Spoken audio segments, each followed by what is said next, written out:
আসসালামু আলাইকুম, this is Imran মোল্লা। আপনারা ভিডিওটা কেউ ধাক্কা দেন না, একটু শুনে দেন। যারা এই যে এইভাবে খালি ভিডিও ধাক্কান, আপনারা কিন্তু খালি ভিডিওই ধাক্কাইতে জানেন, আর কোনো কিছু ধাক্কাইতে পারেন না। অর্থাৎ 2-1 মিনিট সময় নেব, কথাটা শুনে দেন।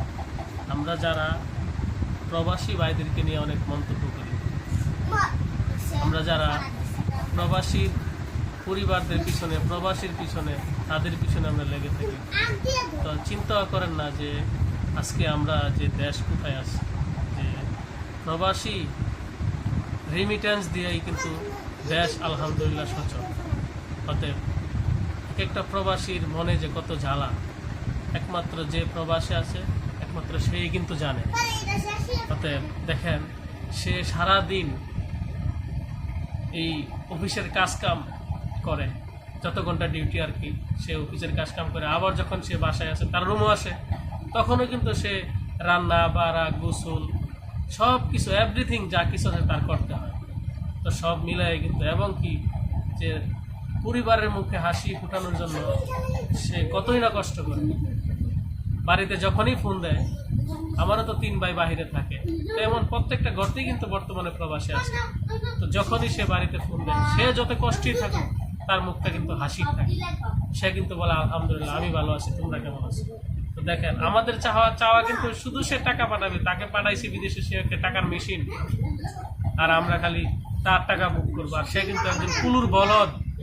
কারণ প্রবাসে যারা যায়, আমরা একমাত্র জানি যে তারা কুলুর বলদ, কারণ তার কোনো শখ আহ্লাদ নাই।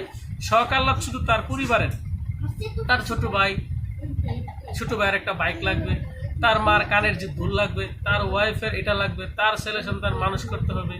তার কিন্তু এই পরিকল্পনা নিয়ে তার প্রবাসী জীবনটা চলে যায়। অতএব আমরা প্রবাসীদেরকে শ্রদ্ধা করি। প্রবাসী শুধু প্রবাসী নয়, সে একটা প্রবাসী একটা যোদ্ধা।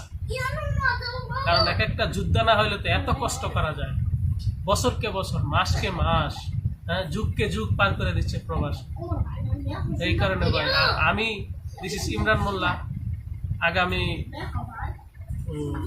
এটা তো রানিং এপ্রিলের 27 তারিখে আমার ফ্লাইট।